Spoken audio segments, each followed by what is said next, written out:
Bom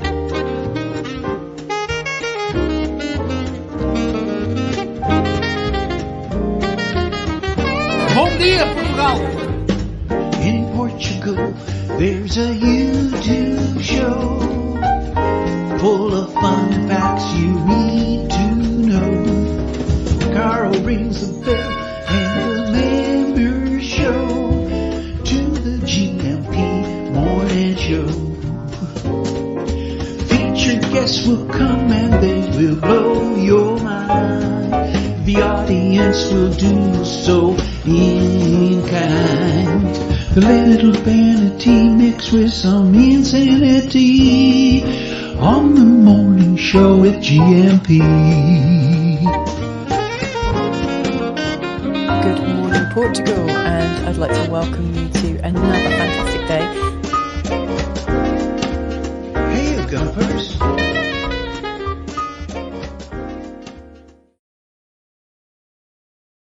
Hola, bon dia, alegria. Munson here with the Good Morning Portugal show, a live stream and podcast. Tudo bem? Como estás? How are you doing? Please pretend that the on-air light is on.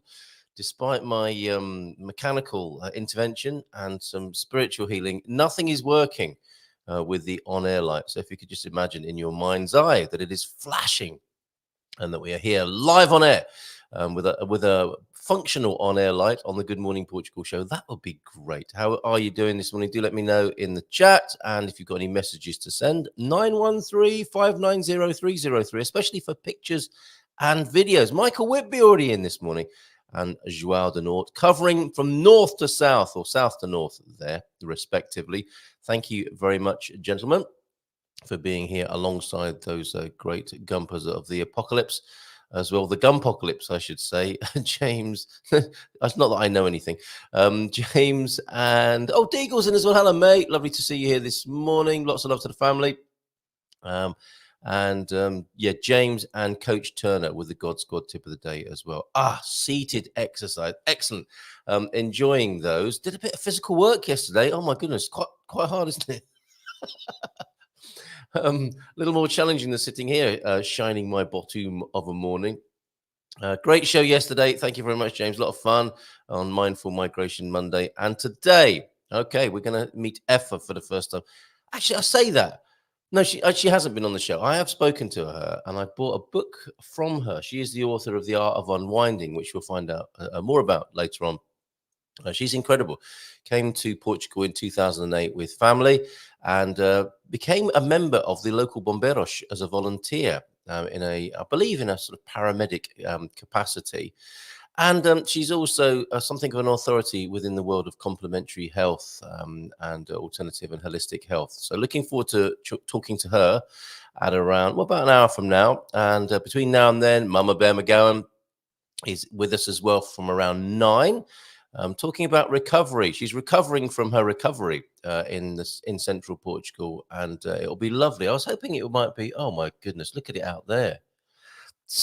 Misty Silver Coast, cranking up the humidifier later on today for sure. Beautiful day here yesterday, and this morning back to the rain and the mist and like a really solid grey sky, hashed with not a B pencil, but an H pencil, a steely, grey, silvery sky there, and not in a good way.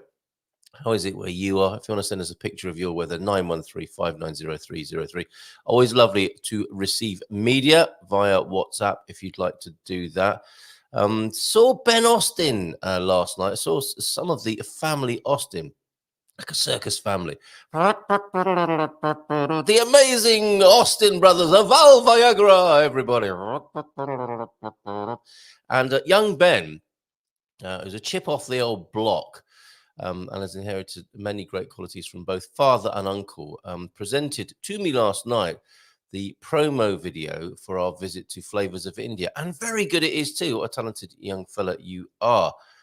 Ben, so if you can, if any of the Austins are watching this morning, which could be a little bit uncertain because we were up quite late last night, then if you want to send me the promo, I will give it a spin this morning.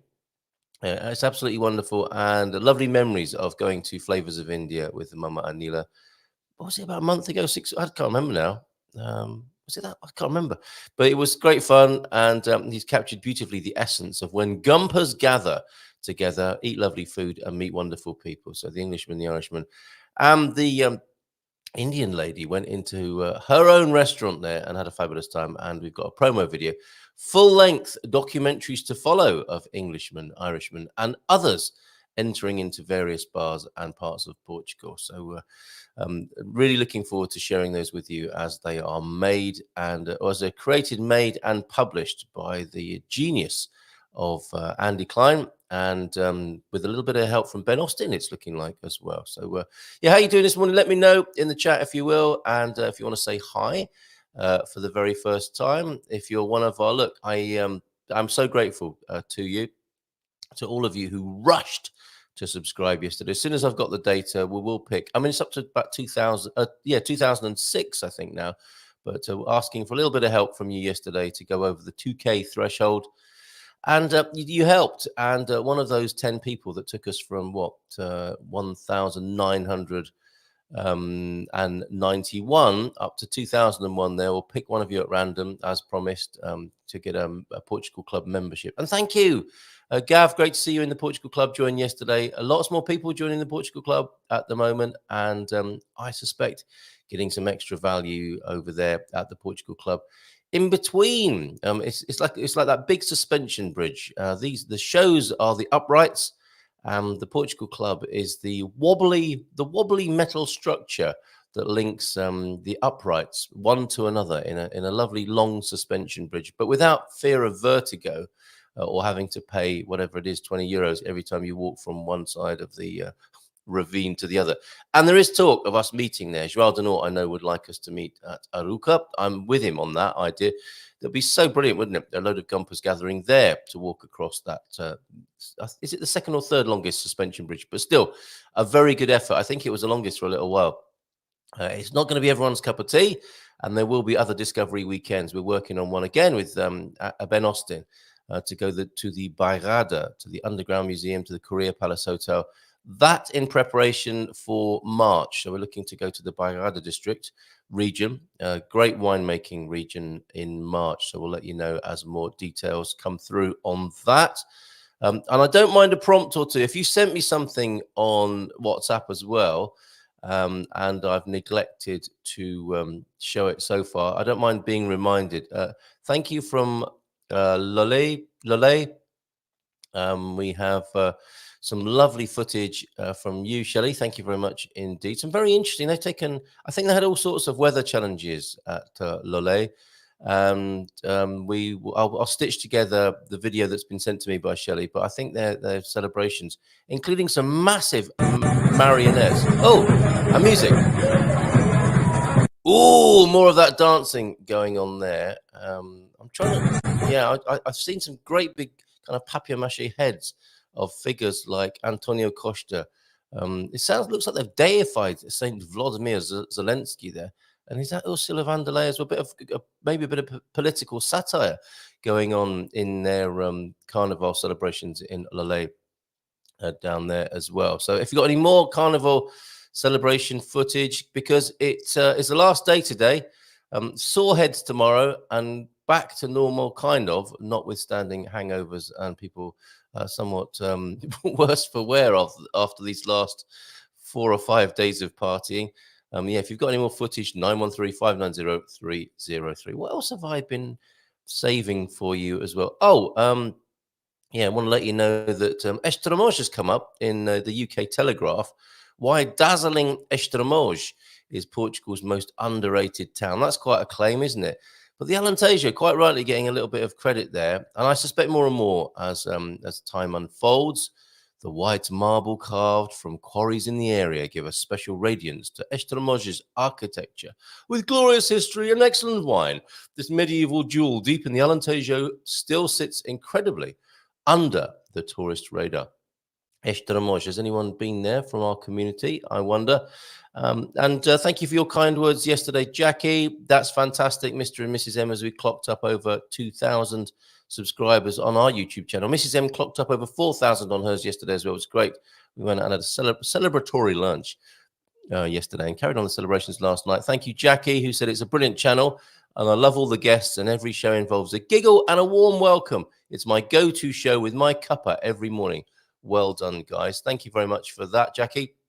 And a bit of news I just saw from Jorge Branco on his Substack. Those who imported a used car after January 21st should be able to reclaim some of the money they paid on ISV if they complain to the Tax and Customs Authority, AT, Finanzas, if you like, aka.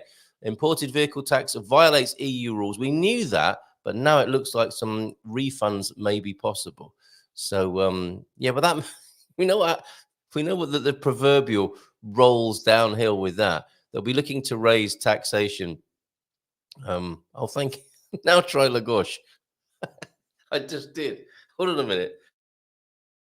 Forgive me. Right. Yes, we know that Portugal charging tax on importation of cars from other parts of the EU is illegal and has been for a long time. However, Portugal has continued to do it. So it would appear that they'll be needing to raise tax elsewhere to pay the people back who had who got charged and will be having a refund on the tax they paid on importing a vehicle. And through the Carnival tomorrow. What? So it's Tuesday today, isn't it? I thought it was all done and dusted. No, we're going into Valentine's tomorrow, aren't we? The partying never stops here in Portugal. Any plans for Valentine's Day? Anything unusual? I guess if it's a surprise, you're not going to be sharing that here, are you? Jay Clark also in. Hello from the coast of Spain, about an hour north of Valencia. Good morning to you, Jay. Good to see you here. And let's go through a few of the hellos. I see Mamabear is limbering up in central Portugal. I'm hoping she's got some nice weather.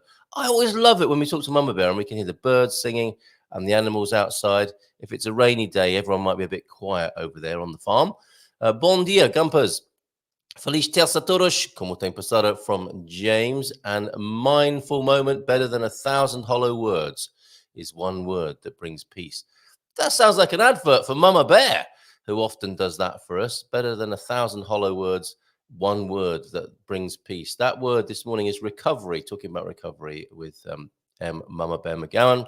And the themes I've given this morning are recovery, regeneration, and resilience, which I think apply very nicely to our guests this morning. And Lisa from the Montefrio alpaca farm might be joining us if she got my memo late last night. I can't believe it's been a month since she made a stunning debut, and when we agreed that she would be on a monthly residence. And I forgot all about it, quite funny. We're both of us very keen for her to do that. And then I sent her a message at about 11 last night. If you're free in the morning, please join us. So maybe not. If you want to find out more about the wonderful Lisa Velagat of the Montefrio Alpaca Farm, you can do so on Facebook. Search for Montefrio Alpaca Farm. I think it's fair to say Bob and Viv had a fantastic time. Having seen Lisa on the show here and talking about, the interior, central Portugal, and what wonderful possibilities lie in the interior. It was very inspiring to talk about her and what we might do and what part we might play in that. It seemed only right that she come back and talk about that on a monthly basis and other things from the farm. Hopefully she'll join us as well this morning. So stay tuned. Mamabear, Aoife Brewster, the author of The Art of Unwinding, with some interesting, a very interesting backstory about what she's been up to here in Portugal and what she's got planned as well. All coming this morning. So there, brilliant, mindful moment. Better than 1,000 hollow words is one word that brings peace. Mindful dad joke. Why do meditation masters enjoy playing tennis? Because scores always start with love, love. Ooh, very good. The game always begins with a service and the winner gets a cup that's empty. Wow. Wow. Is that one of yours, James? Or was that searched from the researched, uncovered on the internet? Either way, that's great. Thank you very much. And yeah, one of my posts yesterday prompted the comment from the Portuguese Tony Bryant that he had given up this conversation that I've been having mainly with myself about are we meant to live in the moment or not? Because actually being in the moment is quite painful and challenging. And Tony Bryant said, well, that's why I gave up Buddhism. And I said, Tony, are you unattached to Buddhism? See what I did there? Bon dia, Carl. The Buddha will be proud of me. Bon dia, Carl and GuMPers from a dry, cool Belfast, 4 degrees at present. Should hit 6 degrees. Been a lurker mostly from Christmas, watching shows later, but I do hit the like button daily. Cheers, Deagle. Much appreciated and wonderful to have you here this morning. Bon dia, a todos from João do Norte with a not so deep thought. Warning, do you realize that even when a balloon is only half blown up, it's still completely full? Oh, wow.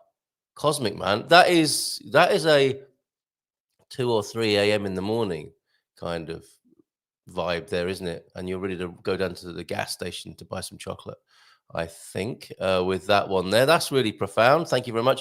And it's a metaphor, isn't it? All of these wonderful, profound things are metaphorical. Maybe that's like human potential as well. Even when you feel like you're only half realizing your human potential, you're still in a sense completely full and inflated to the level at which you can currently manage. Ooh, see what I did there? How is it that our brains can remember that we forgot something, but we can't remember what the... Actually, I need to change the jingles for this, don't I? Let's do that again. How is it that our brains can remember that we forgot something? Yes, I'm trying to remember what I forgot, but we can't remember what that thing was. Very interesting, isn't it? That's 2 parts of our many-parted self kind of relating to each other, isn't it? There's the part that's thinking, I know there was something I was meant to remember. And then that's slightly pressuring the part that can't remember it. Come on, memory. We're very unkind, I think, to ourselves and our minds in that way. And that's why your gran probably said things like, if it's important, it'll come back to you. Don't worry. Let it go. Let it go. Here's a thought experiment for a flat earther. If the earth truly were flat, then where are the selfie stickers posting to Instagram? Hey, look at me. I'm at the edge of the world. I'll do it later. Don't worry, Joel. I'm not happy to provide I guess, yeah, that's it. That is interesting, isn't it? I think if you're a flat earther, it's because you're not allowed to go to the edge of the earth, are you? Because there are people there stopping you, or you can't get in through the little hatch or hole or the Truman Show curtain, that sort of thing. Okay, God Squad tip of the day. Not that I know anything about that. Like so many things I speak about every day. A second seated exercise. We're into God Squad tip of the day then. So that took me by surprise there, but I am seated and ready for this. A second seated exercise. Put your feet, we can all do this, can't we? If we are safely sat, and if you're flying an aeroplane at the moment or a heavy goods vehicle, do not do this. Although actually, if you're flying an aeroplane, I believe it's actually quite easy once it's up in the air. You probably can do this, but please be sensible when it comes to partaking of the God Squad tips of the day. Gently does it, and if it hurts, stop. And if you need to make an announcement to all the passengers on the plane, we understand. A second, or you could actually relay this to the passengers on the plane if you're flying a plane at the moment. Ladies and gentlemen, please, if you're in your seat with your seatbelt fastened, please put your feet straight out in front of you, not kicking the person in front, unless they're that child annoying you, out in front of you. And so your legs are oh, no, you can't do this on a plane. Horizontal legs. This would cause a lot of trouble on a jumbo jet. Then move your feet apart slowly, then back together and down. A bit of scissoring first thing in the morning. Who doesn't like that? Gradually build up to being able to do it 10 times, then 3 sets of 10. It's like being a Folie Bergère dancer in your chair, isn't it? Don't forget to wear some frilly knickers while you're doing this as well. This is great for the abdominal muscles and the core and any passers-by as well. What a treat. Random morning thoughts then. RMT, maybe the inventor of the urinal. What happened this morning? We're leaving no stone unturned, or we're leaving no turn unstoned with some of these.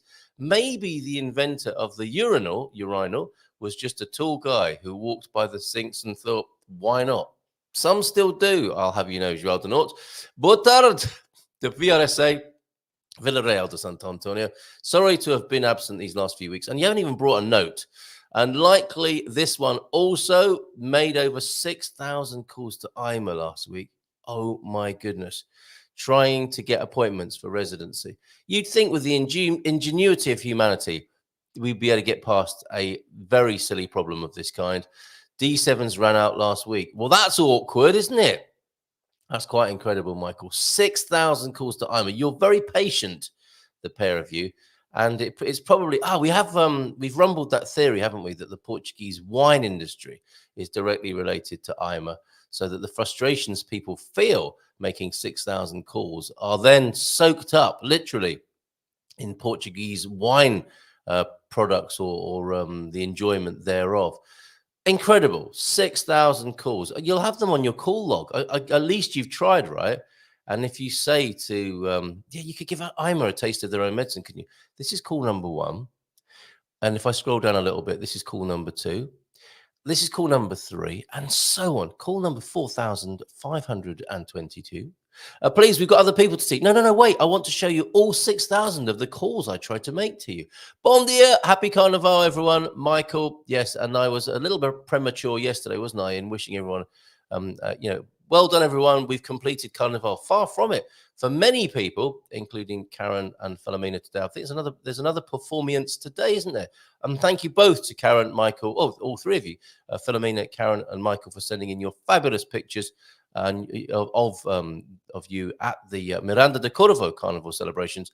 Be looking forward to a rest tomorrow. A lot of people will be looking forward to a rest in Portugal tomorrow, that's for sure, apart from those who are still partying, because some of those cheeky people who still want to party will be, like in Alcobaça, by the sound of it as well.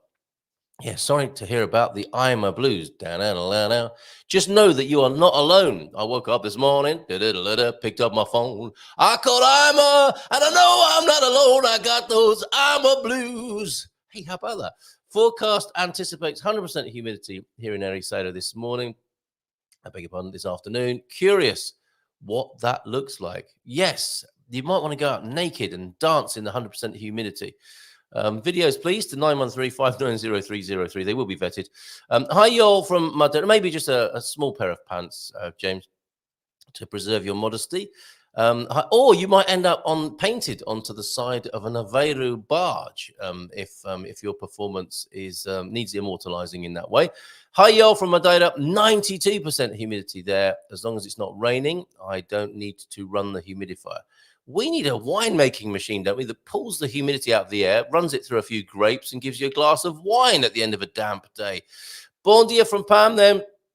Great job with Lele. What now? Try Lagos. I think that's right. And through the Carnival tomorrow, then over Pam's Way in Alcobaça. And good morning to you. And that's Jay on the coast of Spain, about an hour north of Valencia. Lots of starlings migrating these days. How lovely. La la la la la, gosh takosh and lagos laga. And that's that'll be on my Christmas album. That song that helps you with Portuguese pronunciation as well. Sarah's in. Recovery from Carnival. Are you kidding? It hasn't even started yet, is it? And are there large flocks of birds around in Portugal these days? Asked Jay. I remember the 90s here when we first bought a home, but don't remember the massive bird flocks.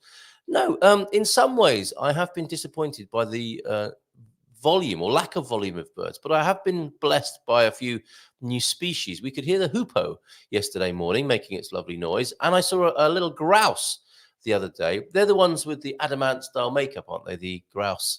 And it just froze. It heard me and the dogs approaching, and it hid in the undergrowth. But very beautiful bird it is. And yeah, we have some singing birds, but not massive quantities. It would be lovely if you can capture a photo of the migratory swarms, flocks of starlings there, Jay.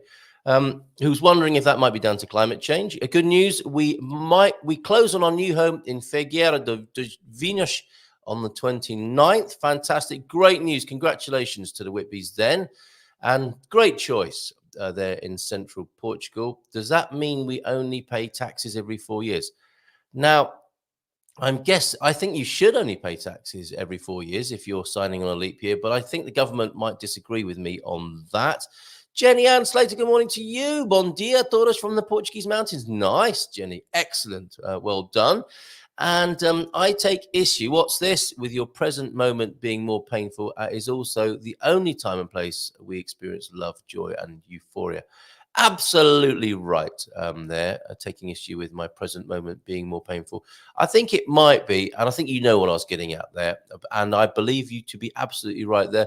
Truly the only place we can experience anything including love, joy, and euphoria, which seems to be the key word. When you see footage of the Brazilian Carnival at the moment, they're talking about 5 days of euphoria. It's a Portuguese word that's being used to describe the feelings of people at the Carnival. Just jump on a tractor, says Pete. Morning, Pete. Yesterday, when I was rotivating the fields, I had plenty of flocks. We plough the fields and scatter the good seed on the land, but it is fed and warm. I can imagine Pete singing that, can't you? As he's on his tractor in Central. Lovely, Pete. Hope you feel better tomorrow, Ian. Hold on a minute. I missed that. Is Ian not feeling very well? What did I miss from... Bom dia, GuMPers. Feliz terça. Feeling a bit below par this morning. So training for me today. I'm so sorry to hear that, Coach. Sorry I missed that earlier on. Hopefully back to normal tomorrow. Well, yes, here's to that. My goodness. I had no idea. So Ash melhoras, amigo, to you. I guess maybe after a few days touring, your body is saying to you, okay, look, we need to rest now. And not giving you much of a choice, but to take it easy. So all the best, Coach T. Hope you feel better tomorrow. From Aviva as well. Thank you for that. Thank you. I just did 10. Well done. Did 10 of those chair-based exercises. Fantastic. Couple more minutes, and then Mamabear will be with us talking about recovery. They've completely taken over the trees around here, Solar. Thousands of them. It's like a wall of bird chatter. Love to see a video of that, Jay. And a murmuration or two as well, if you can capture that for us. 913-590-303. Looks like John's been enjoying a bit of the herb. Scurrilous rumour. When can you put your legs straight on a plane? Certainly not Ryanair. You pay extra for that. Or EasyJet, or even business class. In most of the planes I've been on, you are vertically challenged. It's true. I opened my mouth before I thought. Not for the first time, I can hear you all saying. Hello, Michael from Aviva, Bossot, with your residency appointment. Yeah, after those many thousands of calls. And yes, Pete thinks your setup sounds a little bit like a Hitchcock movie. What's interesting is it seems to be a new phenomenon. And good morning, people, from Lee McGrady. Lee who? Oh, I remember him. Morning to you, Lee. And Solar Life, the aircraft bit was a Munson addition. Who doesn't like? At 6'3", I struggle on most planes. Perhaps yesterday's exercise would be better. Just swing to the side and stick your legs out in the corridor, the aisle. The cabin crew won't mind that one bit as they're rattling down there with refreshments. Morning, Lee, mate, from Pete. From Lee to P. Too many eucalyptus. You'll find, that's why we're not seeing the birds. You'll find many in quantity and variety in the more wild and undisturbed areas. Good point. That's environmental change, isn't it? Rather than climate change there. Yes, literally a change of the environment, swapping out one kind of tree for another. Sarah Yeoman, there are massive flocks. It isn't like a massive flock first thing in the morning of flamingos. In the Sardo estuary in Ishtabal, if you are bird deficient, come on down. And I have one, but how do I put it here? You can't. You've got to send it to me on 913 on WhatsApp, 913-590-303. Welcome to paradise. We love it in Figueira dos Vinhos. You'll have neighbours of PT Country Bear. Bill and Marcus over there. That's fantastic. Bon dia. And I nearly invited them to your place over there, Marcus. I suspect you will be happy to welcome new neighbours and show them your beautiful and fabulous place over there. And bon dia, just finally then, or for the time being anyway, bon dia from the Nano with all your lovely comments coming in this morning as we give a nice big round of applause to Mamabear and bring her onto the screen. Good morning to you, Mamabear. How are you? Good morning. It's good morning. Fantastic, actually. Thank you very much. Excellent. I feel a little bit chipper myself this morning. You may have noticed. I've sung. Yeah, you're on fire this morning, Carl. Fire. Could be. Yeah. And a little bit of a lie-in, a little bit of a late night. I don't know what it is. Spice of life, perhaps. Where's the number? Hold on a minute. It's scrolling across the screen, Jay, and I'll put it in extra as well for you. So, Mamabear, great to see you. Lovely to hear that you're firing on all cylinders and having a lovely morning. Have you been up a long time? Have you been up meditating and ritualizing since about 4 this morning in your way? About 5.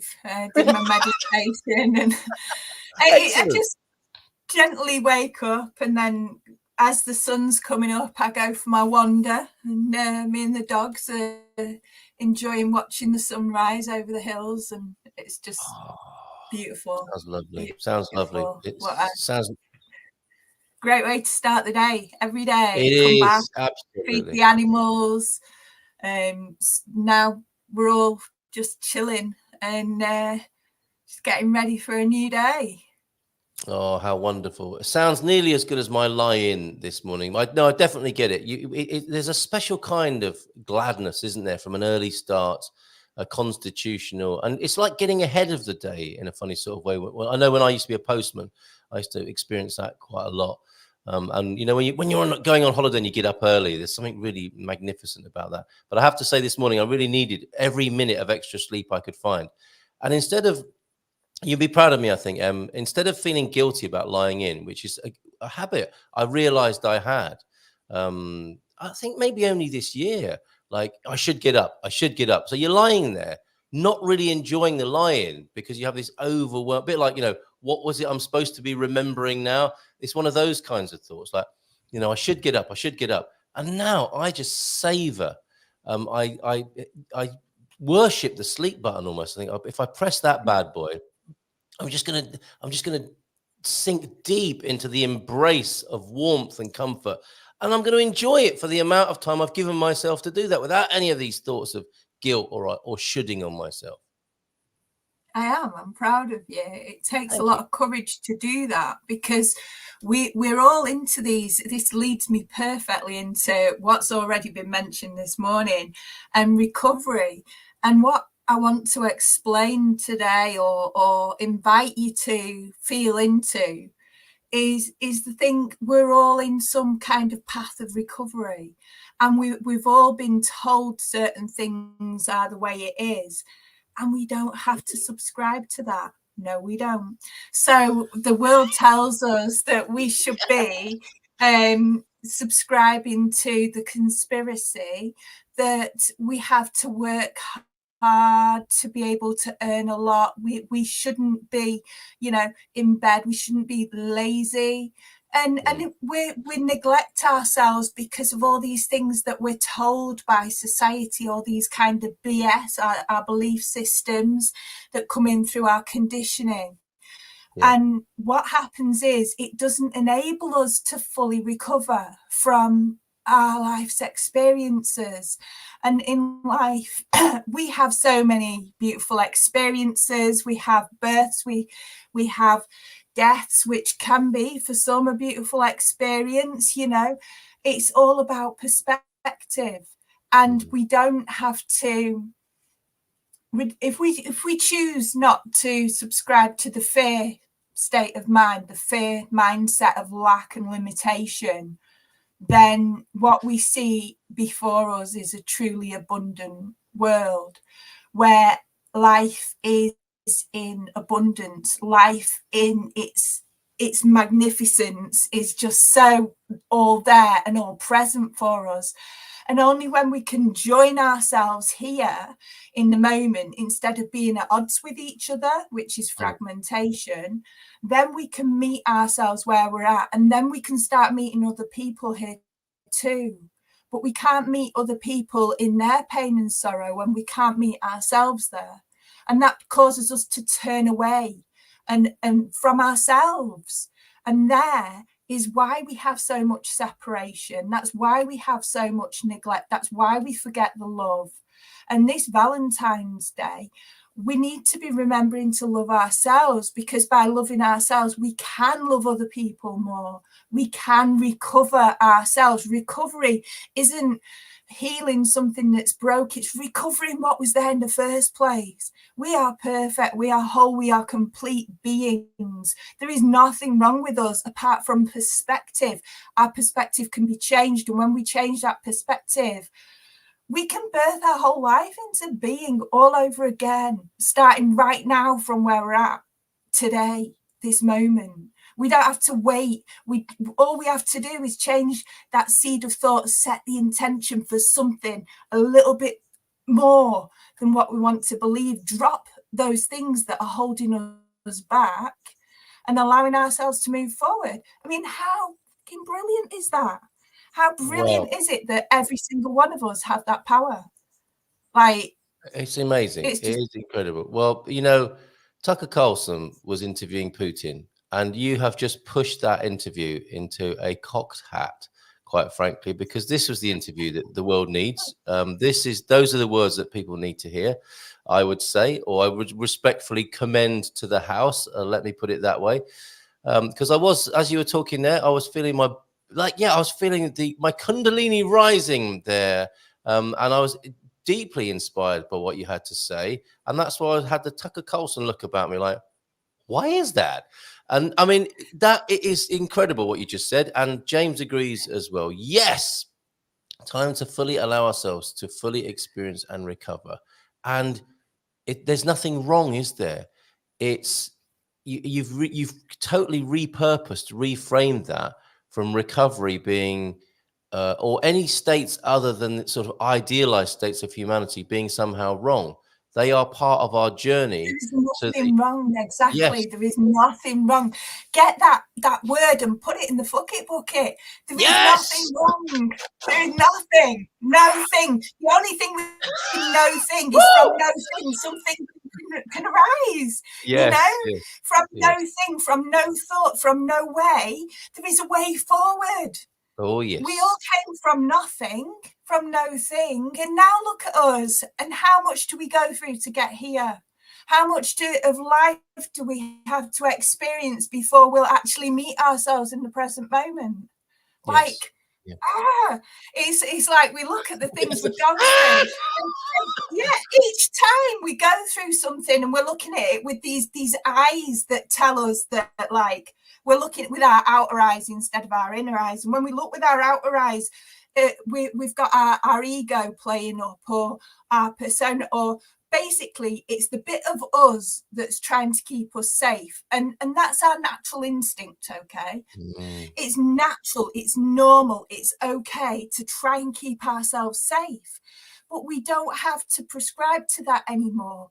But we need to rewire our brains to get away from the mindset where we believe that to be safe, to be secure, to survive, we have to meet tick the bit boxes, you know, tick the things that we're told when we're growing up that you have to do. Maybe you're told you have to believe a certain thing, because if you don't believe God, then you will be punished for eternity. If you believe in heaven and hell and stuff like that, and you think it's something that you're not living, then you're prescribing to like what they're sending out, and that is so not healthy, because the truth is that what is going on, that heaven is a choice that we can make every single day. Heaven is right here, right now, in this moment, if we'll let it in. Or we can just sit here, wallow in our own hell, and throw ourselves a pity party. Because do you know what? That's what we're programmed to do. It's called the human negativity bias. I've mentioned it a few times. It's why our mind, our vulnerable self that's trying to protect itself, is saying, hey, you know, we need to keep you safe, so I don't want you trying it out. I don't want you stretching your comfort zone and entering your growth zone. No. That is not safe.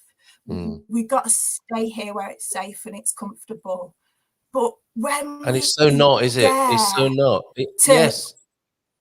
No, it's having the courage to dare to step forward and to stretch that comfort zone and meet those incredible, painful things, and that frustration of life and everything, and say, do you know what? That's how it is right now. But still, I am grateful, and whatever I've been through, I got through it, and I'm still here today, and I've learned a lot from it, and I can continue to learn a lot from these moments, because when anything arises, it's an opportunity for my growth. You know, it's an opportunity for me to take myself from where I'm at to enter into the next phase of my life. And it's so important that we stop thinking that we are victims, or we are being carried around by the world, and we are basically being thrown around by things, fate and stuff like that, because it's fatal. That's fatal thinking, you know. Yes, what happens is when we come back to ourselves and realize that actually it's happening for us, this awful crazy shit that's going on in our lives that is throwing us like it can knock us off our feet, it can completely devastate our world. But what rebirth is not messy. The life of a caterpillar turning into a butterfly, that caterpillar has to completely dissolve before it comes out of that a butterfly. And even its entrance back into the world, coming out of its cocoon, oh man, it is struggling like hell, and it's still got to stand there in the sun and kind of try and dry out before something eats it, before it can take its first I was just flight. about to say that. Yeah, like you think yoga's difficult. Try being a butterfly hanging up there from a thread before a flipping bird comes and eats you. Yes, absolutely, absolutely. So we're rebirthing ourselves into life, and it's all doorways, it's all opportunities and possibilities, and it opens us to a greater version of ourselves. And all we do by ignoring our feelings or not allowing other people to have feelings either is we're suppressing their growth and our own, and that stops us being who we can be. It stops us growing into our full potential. It stops us bridging the divides in society, like racism and sexism and all those things that keep people from seeing that we're all the same, we're all connected. Like, it's a tragedy. It's an absolute tragedy, isn't it?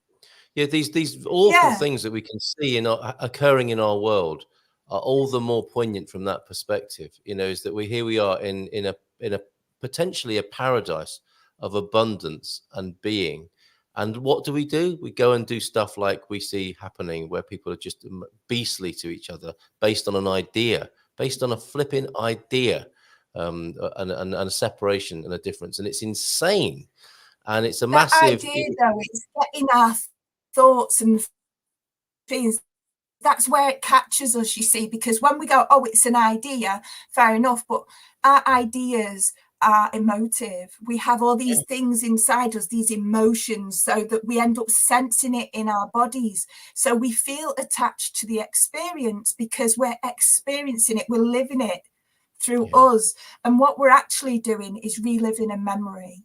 So we have these memories of something that happened at some point in our life many years ago, often many years ago, like in childhood when we were abandoned, neglected, or just trapped in a really unfortunate way. And that memory stayed with us. And now it shows up as something else, but we're not conscious of that. It's not in our awareness. But what happens is, by meeting ourselves in the moment, we can meet that part of us that was neglected, that inner child, that vulnerable self, and we can love ourselves into being again. That brings the two fragments of self back to one. The more we can integrate these parts of ourselves, or bring in these different archetypes and find our balance, the more that we can just be who we truly are. And it's possible for every single one of us. Every single one of us. You don't have to subscribe to any belief system whatsoever, other than the one that says, I want to question life and what happens if I do this. And that's it, isn't it? It's, you know, opening up and allowing, it would appear to be the key to this. Because how it's often framed by the human mind, or a certain kind of thinking, is do men have emotions or not? Should we feel our emotions? Now, that focuses on one. I'm going to explain something for you there, because I want to speak to every single man out there. Come on, let's do it. Let's do it. Every single man out there. You know how like us women find you the most sexy, the most appealing, the most beautiful, attractive beings when we see you for who you are, and who you are isn't that solid face that stands there like outside the shops thinking, oh, I wish she'd hurry up shopping, you know, the guy that left, time for a or pint. the guy carrying the with the most with the most lit up by a man who has done the work, who is able to say, do you know what, I'm not feeling it today, or do you know what, I need some time to think about this because I don't know what I'm feeling right now, because it's so normal. There's so many men out there who are so detached from their emotions and so detached to their truth because of what society's done to them. And that makes me so sad. And to be able to, like, for us women and for you men as well, for us to all hold each other and say, do you know what, it's okay if you need time to process this. It's time to say, oh, I'm not feeling so sure, but I'm not sure what I'm feeling.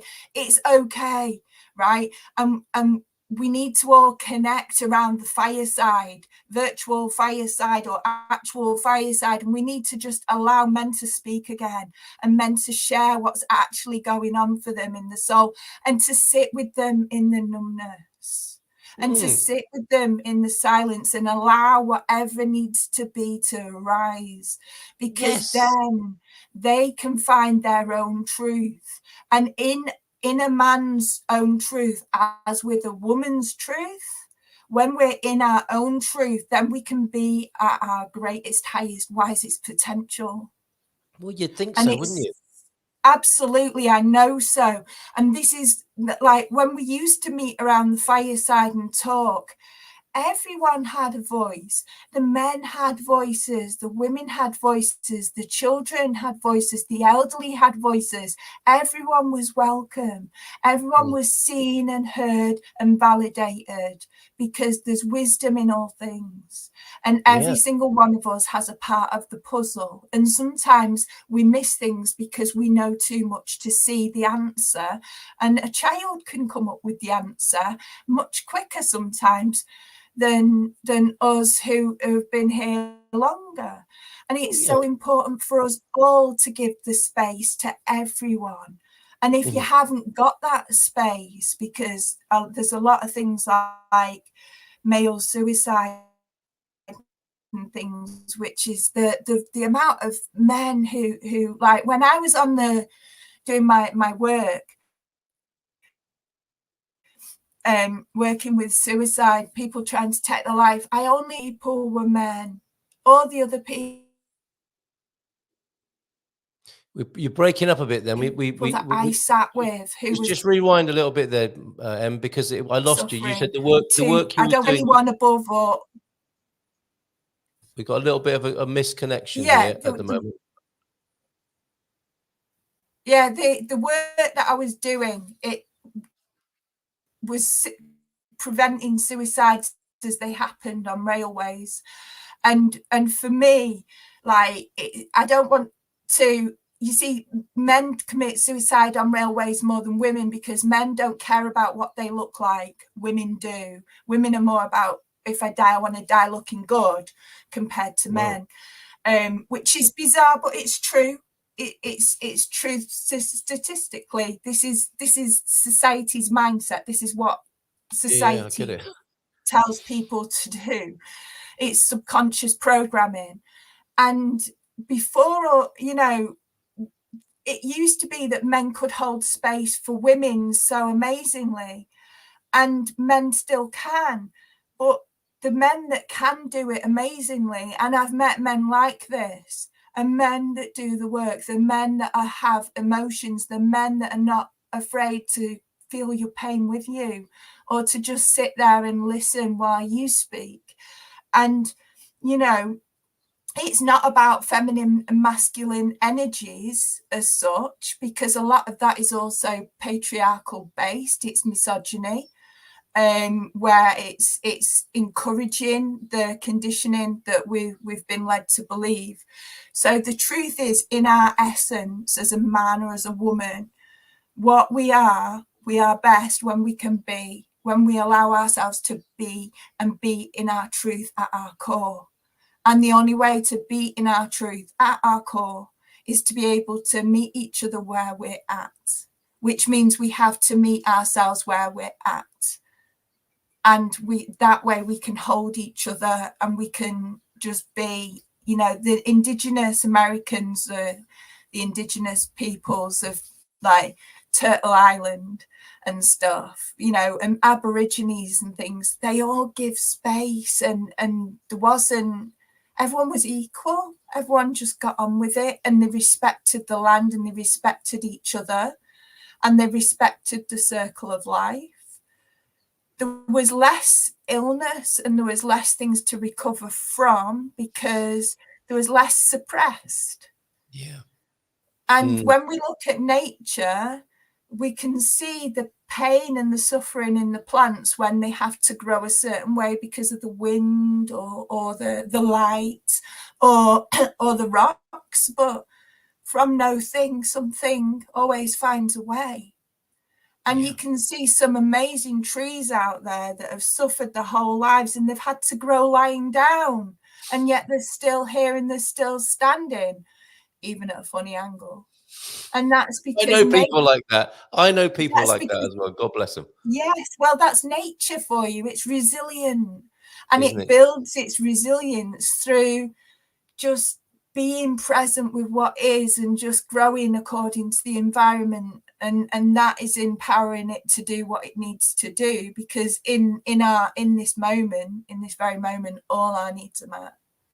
Do you know what's coming to mind for me? Yeah, absolutely. I wasn't expecting any. We don't talk, do we, beforehand when it's coming up to your time on the show? And I completely trust you to share with us something that's coming completely from the heart, and very impressive and inspiring that has been too for me, and certainly James here this morning at the very least. And what occurred to me was part of the problem is the classification and judgment of all of these things, isn't it? If in a man to man, and this is the perspective I have in life, such as I've been born or conditioned or however you might see it. But I would say, you know, if I'm with a buddy, we don't have to decide if we're going to be emotional or not today, or be true to our feelings or anything of those mental constructs, as I think James is describing them. What I might ask of my friend is, could you be real with me? And that might mean all sorts of things, because on one day it might mean just like, we are going to get bladdered and have a great time. And on another day, it's like, I really don't feel great. And I don't know what it is, but just let me see for a minute what that is. And all of it is permissible in what you might call a healthy relationship. And we don't have to be classifying each and every move, do we, in it? It's not like an origami book where you're on page 2, it's that, and on page 3, it's that, or a Haynes manual. It's like, just give me what you got. That's why we're friends. And that's why we're in a community. And also something that occurred to me is, you know, in those communities you describe, which we only seem to really know mythically, and it means something. It's inspiring to us to hear of this way of people, isn't it, who are there for each other. They know they've got that trust, don't they? And that's something that might be missing from a harsh competitive male peer group. Some of it does still exist, Carl. Oh, I don't doubt it. No, I'm not. I don't can doubt go out there and find it. It's just that it's harder to come across the real ones. Yeah. But when you go to the Amazon, I've not been there, but some of my teachers are in the Amazon. I've just come out of a class with one of them I was there like virtually for a few days. But what you find is when you connect to ancient wisdom, that it tells you everything that we forgot, and it reminds you. No, I'm not saying it doesn't exist. I'm just saying it's so rare. I mean, it's almost. It does seem mythical, and it is. Yes, of course, and it does seem like did people make this shit up? Like, is it in a book? Absolutely. Have we seen proof like that this exists? Because like a lot of the time we look for facts. We look for the science. Where's the science? Where's the data? What backs this up? Yeah, you know, because how do we know it's true otherwise? Well, it also forms part of the resistance to the process, doesn't it? I'm not going into that process until you can scientifically verify it for me, or it becomes socially acceptable. And that's why what you're talking about, I think, is like the biggest conspiracy theory or psyop going on. Conspiracy again. The world, the universe is conspiring for our good. Yes, and we get bogged down in all sorts of others, don't we? We're told it is. It isn't about things that are meant to harm you. You know, I've forgotten the Latin. I should have it written down. But conspiracy to breathe together. To breathe together, yeah. And it's about coming together. So it'll be about meeting each other where we are in the moment. Yeah. And it's working together for each other's good. Because that's what happens when we breathe together. We're breathing the breath that all the people on earth has ever breathed before. This air has always been here. I'm breathing air that you've breathed at some point, that like Ram Dass has breathed, that, you know, Muhammad Ali has breathed, Gandhi, you know, we're drinking the same water that they drank. It's just, and all the ones we don't like as well, right? All the hideous people that have ever been, it's the same. The hideous people that we think are hideous, because that again is our separation, it's our fragmentation. How do we accept someone and meet people as they are? Because then when we don't, like with Hitler, say we'll choose Hitler, or we can choose anything, but it gets less. We're going to get real without going into like Israel, Palestine, Russia, Ukraine, because that's where people are really hurting right now. There's a lot of pain, a lot of suffering, and we're going to have to detach ourselves from that and look at something we're not as attached to, so that we can find our peace and explore it safely. Okay, so we're going to look back. And we're going to look back and see that someone somewhere along the line decided that they thought that for the best, and they thought they were right, and that it would be best for humankind in general if everyone was blonde-haired and blue-eyed, despite their own personal, you know. So for Hitler, he'd created this vision. He had this intention that he thought in his way was best for humankind.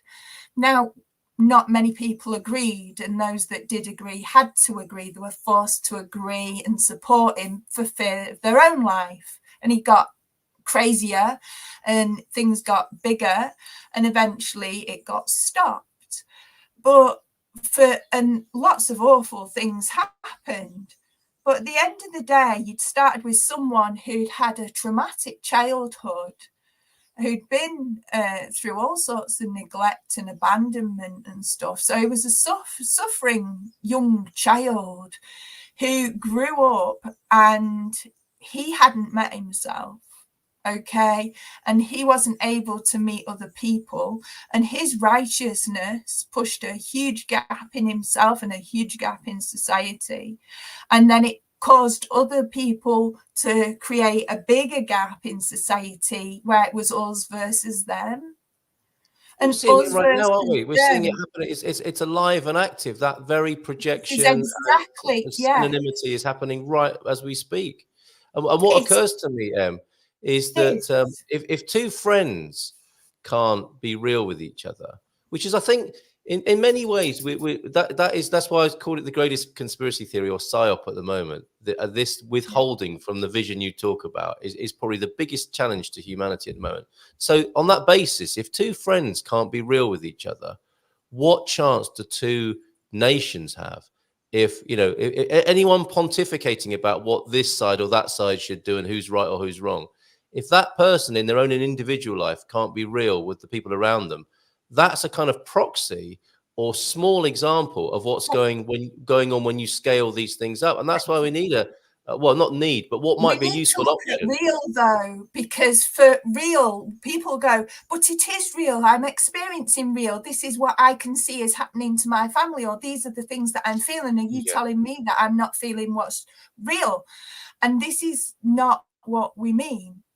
And real may feel real, Like, it may feel a certain way. We may experience so many emotions, but what's the truth behind it all?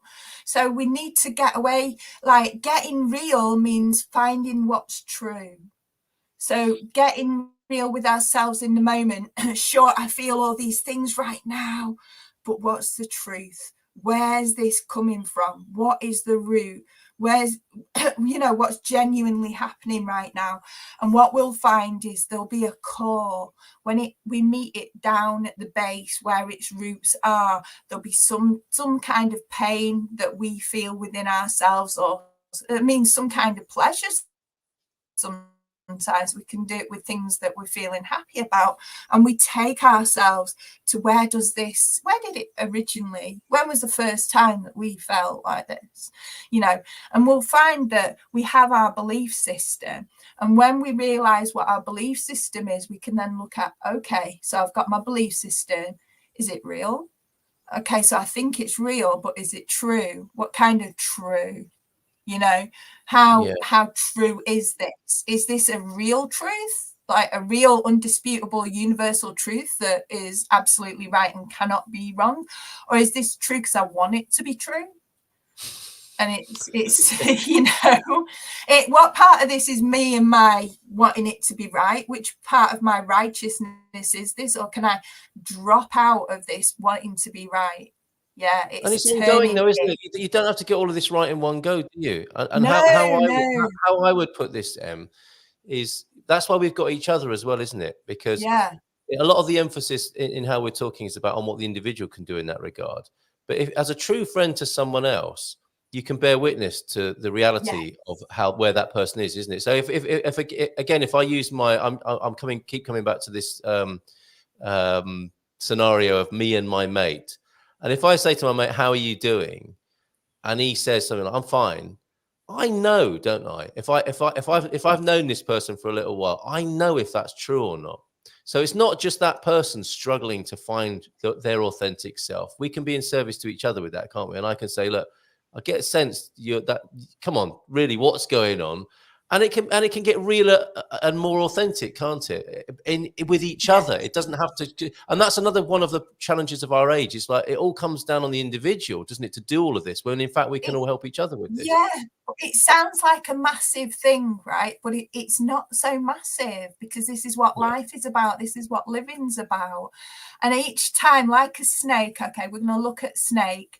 And when we look at snake, we see that snake is doing its thing and like meditating and being and doing what snakes do, and to, when it needs to, it's going to eat. When it needs to, it's going to sleep. When it needs to, it's going to enjoy the sun. And what happens is it outgrows its own skin, and it gets to this time. I don't know if you've had snakes. I have. No, I haven't. And they get to this time where the skin goes milky and they go blind, and they go blind and they can't see, and everything feels tight, and they just lay there and they're hurting and they're frustrated and it's itchy, and they just need to get out, because if they don't, they die.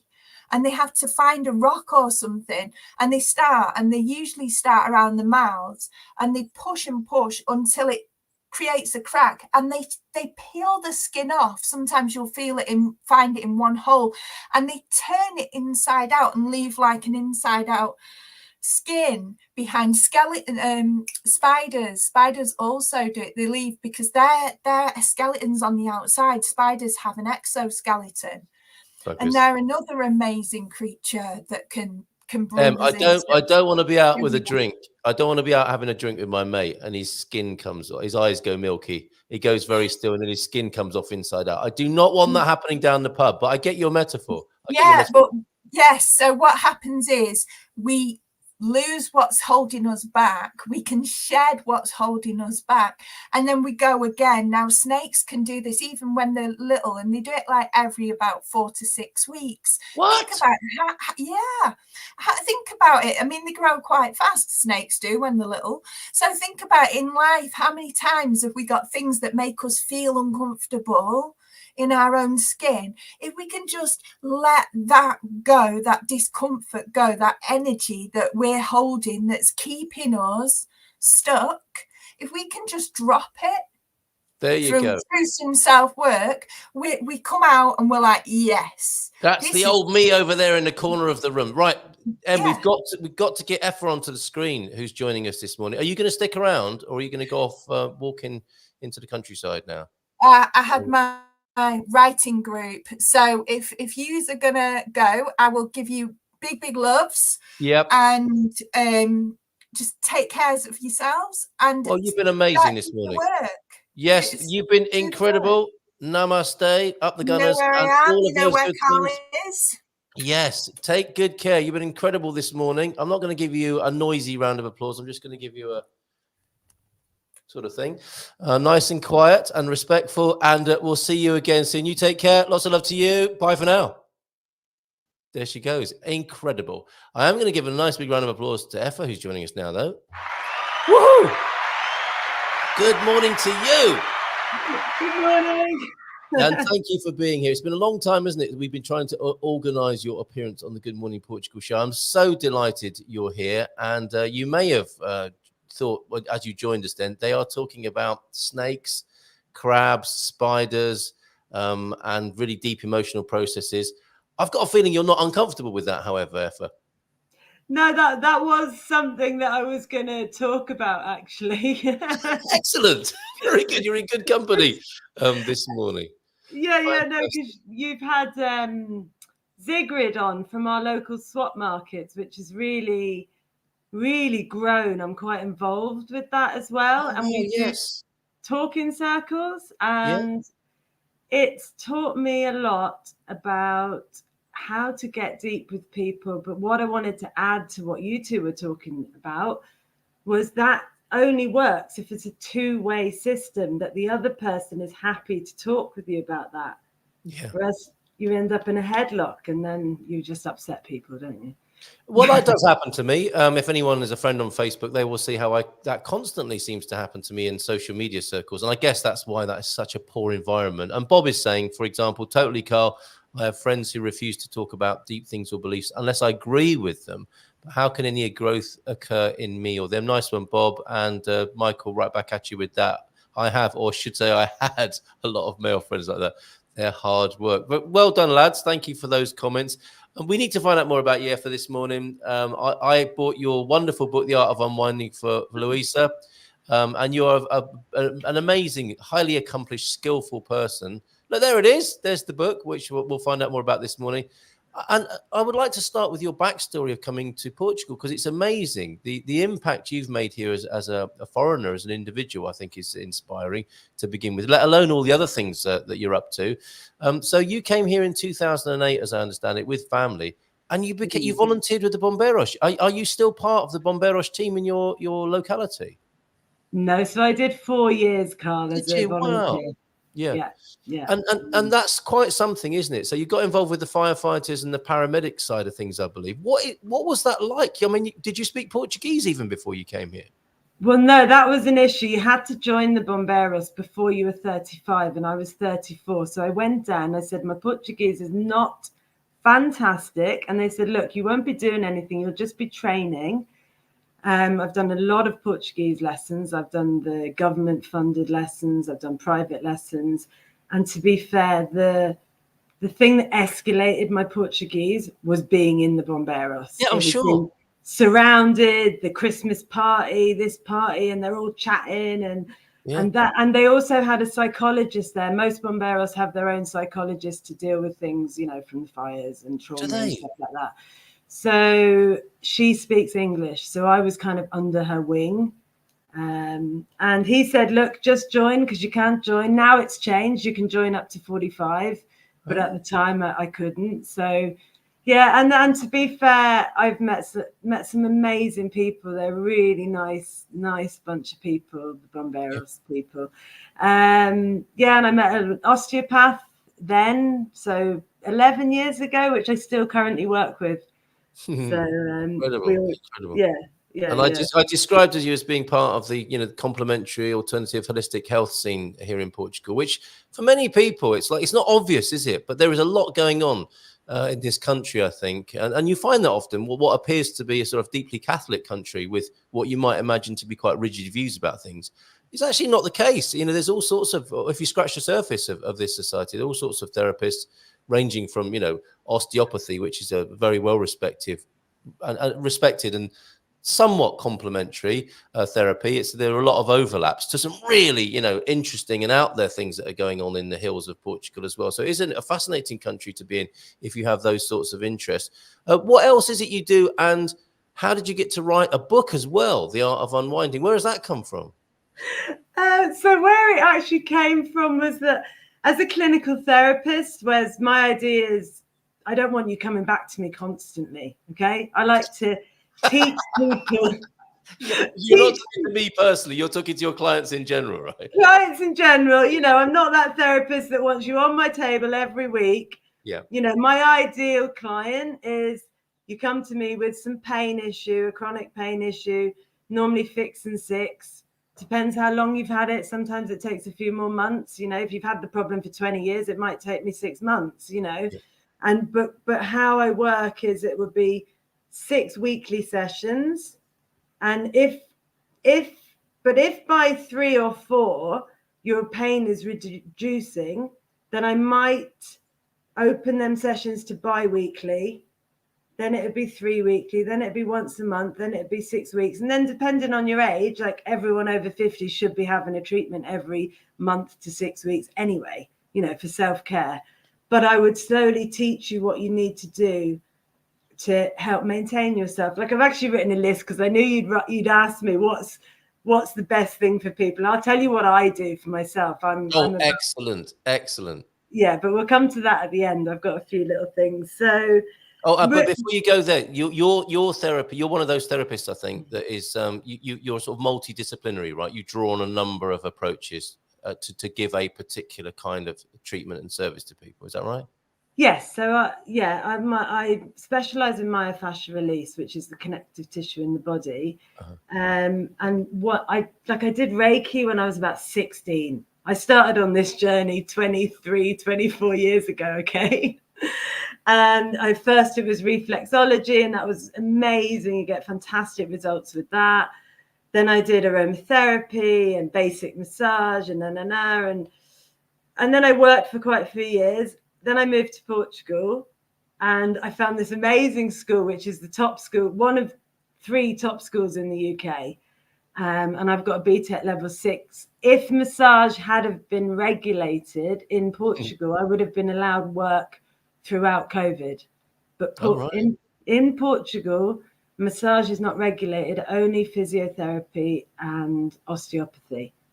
Okay. But I got myself graded, and I've been trying to speak with the Portuguese government, but it's just not going to happen. So what did happen was when you could open up I could work under the wing of a local osteopath that I work with, and in a clinic in Avila, because she's a physio clinic, I could work under the wing of them for a little while. So that was really nice. And then I kind of went, I didn't learn things. Well, I'm on a subscription course, keeping up my training, keeping up to date with everything. And then last year I learned hot stones. No, it was 2 years ago. I learned hot stone therapy.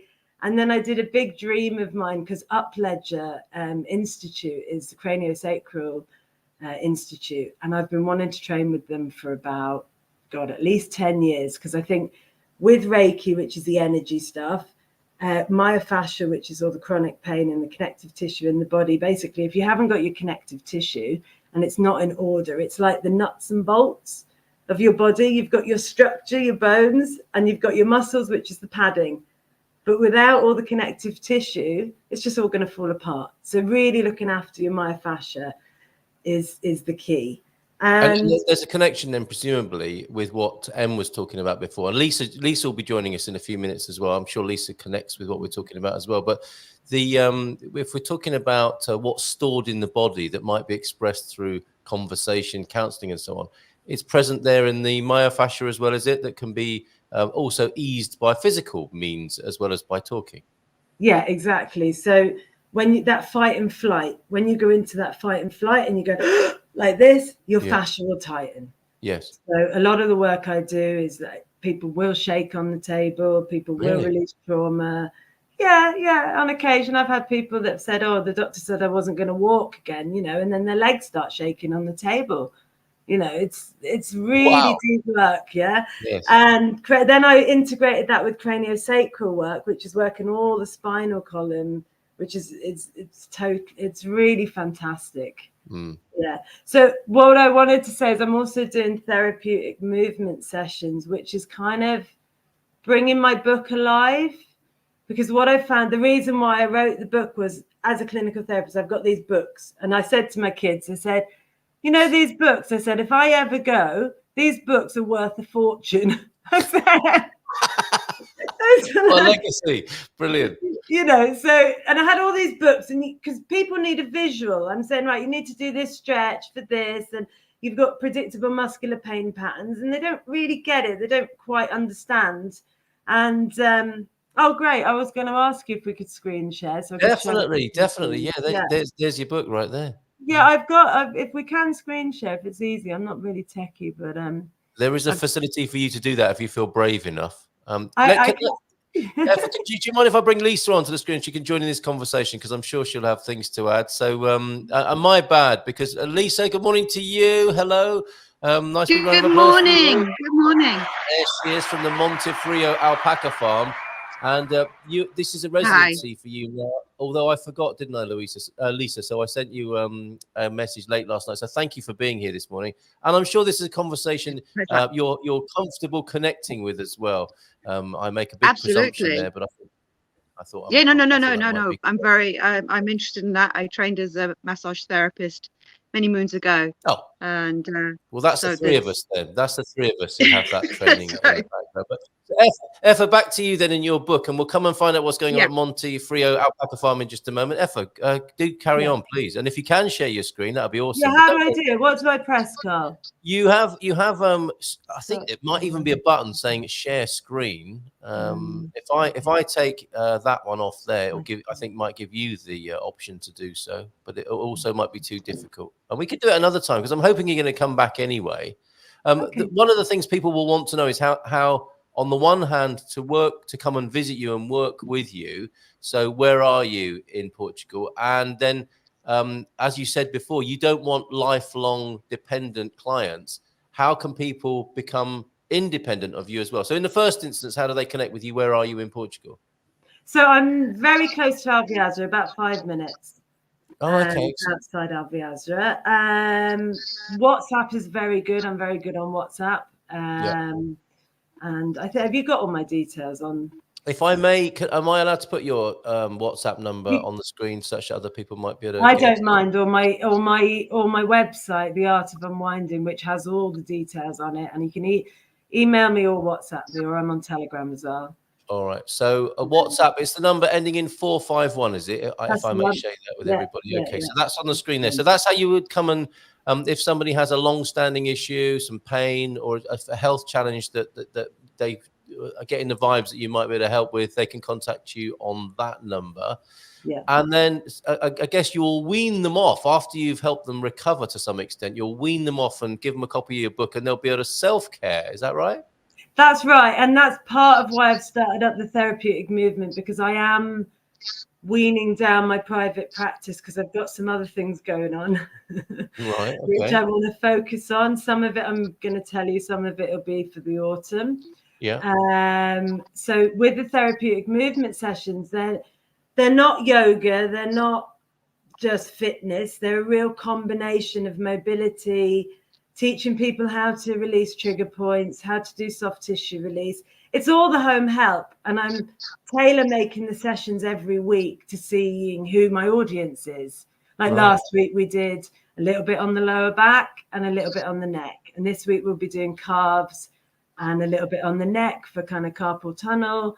And this is what I did in COVID. I did a lot online. So, and the idea is to teach people what to do themselves. I might be doing little taster session courses on how to teach family, how to treat family in the future. Oh my goodness. Okay, so we're talking about resilience. I mean, these were the key words this morning: recovery, resilience, and regeneration. I think you, me, Lisa, and Emma are all connected on that sort of wavelength.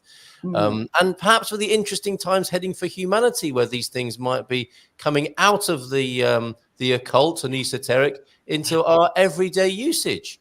And yeah, sort of bringing health back into our own hands a little bit, which might not be a bad idea right now. When you said therapeutic movement, it sounds revolutionary. Look, join the therapeutic movement and release your vitality. Is that part of it? Is it meant to be that double meaning? And put me down. Thinking more of like, it's slow. Myofascial release is slow. So for me, it was not hardcore fitness. And It's not that, yoga, hatha yoga and all this breathing. It's how I work in clinic and bringing that into your home. But I like your idea. That sounds great. I want a little badge that says I'm part of the therapeutic movement. What do you think, Lisa? Because you're part of this, aren't you? I like it. Well? Yeah, absolutely. Yeah, I like it very much. You're very down to earth with how you're approaching this, aren't you? It's like alpaca therapy, and this connection with what's real and doing real work. And the daily round, the common task, the way of the householder, and just real life basically, which in its own way I think is massively therapeutic, as Bob and Viv recently found. So I think we've got Lisa as part of our movement as well here for this morning. What else can you tell us? Because I'd like to finish off this morning with a little chat with Lisa about what's going on at Montefrio. And I hope you'll come back, Aoife, as well, and join this merry band and express the therapeutic movement through the Good Morning Portugal show. What else have you got going on? Because you were saying there's a bit more to this therapeutic movement. Yeah, so why I'm closing down my practice a little bit, my hands-on practice, is that I've started teaching children last year how it's called story massage. I'm the only qualified instructor in the whole of Portugal, I believe. It's in schools. It's kind of mindfulness. It's in schools, and I think it's really important for children. And it's where I teach them about energies. They hold their hands up together. They work in teams, or we work in a group. We do a little bit of sound therapy.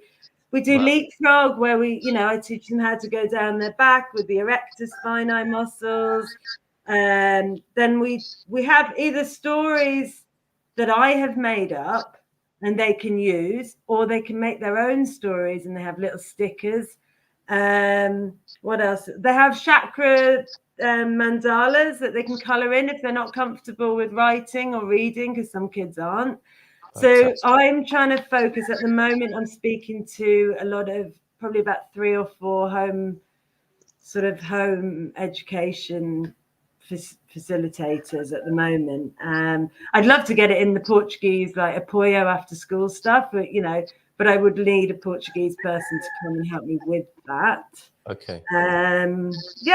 So that's where I'm trying to focus on at the moment, is because I think we need to teach the next generation what's coming, We so do, don't we? We so do. Yeah. This is lovely. It's been fantastic talking to you. I've got one more thing to say. Can I talk about my course? You can. Yeah, and sorry to rush you this morning. It's been quite the most unpredictable but yet brilliant show this morning, and I'm so delighted we were able to finally get you onto the screen, and that Lisa could join us after a late night invitation from last night. But yes, Aoife, what else? I've had the pleasure. Obviously, I'm passionate about first aid. When I was in the UK, I nearly went to be a paramedic, and being in the Bomberos gave me that chance to do that. We're hosting courses now. I've had the pleasure of hooking up with a doctor. It'd be probably quicker if I've got a testimonial from our last course that we ran, which was in January. Outstanding day, a very deep dive into treating more serious first aid conditions where a doctor is not at hand. The day gave me a real confidence and practice into a range of health conditions. What seemed daunting, fixing a dislocated shoulder and suturing, felt doable in an emergency by the end. Great teaching, including demonstrations from our doctor, highly recommended. So when we're running the Wow. courses, so Wow, we're indeed, hey, running, Lisa.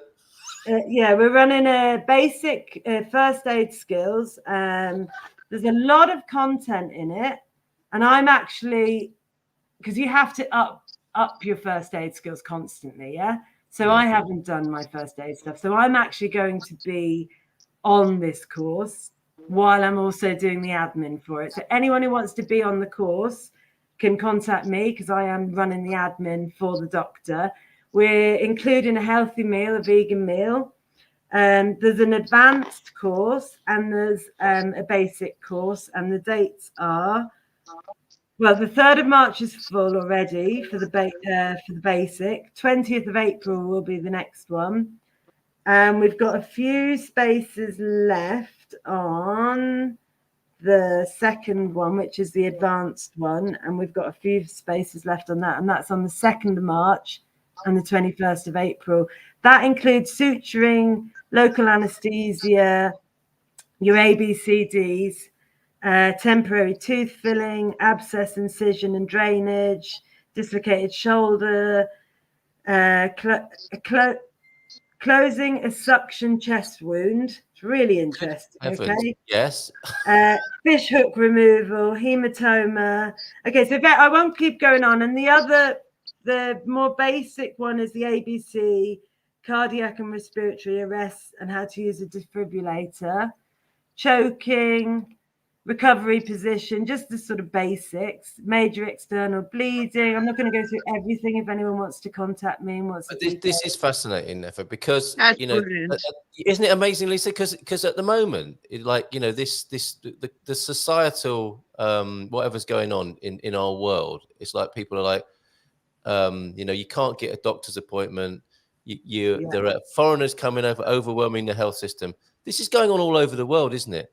Yeah. And I'm not saying this should be done instead, but one complementary response to that would be to break down this wall between us muggles who don't do anything at all for our own health and expect professionals to do it. That wall needs knocking down and a bit of space opening up between this, right? Because if we have an entire world of billions of people who only deal with their health when they're ill and need to go to a doctor, that just doesn't work, does it? That is never going to work in any economic way, in any logical way. And that's where we seem to be at the moment. So as well as maybe trying to get your NIS number and a GP at your local Centre de Saúde, you might do a course and gen yourself up a little bit on managing your own health to a greater extent. Absolutely. And being able to be available to other people, right?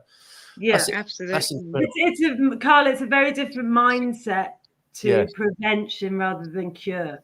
Absolutely. And that's where we're at, isn't it? I think what we've got into a sort of, I'll just keep going until I'm sick mode.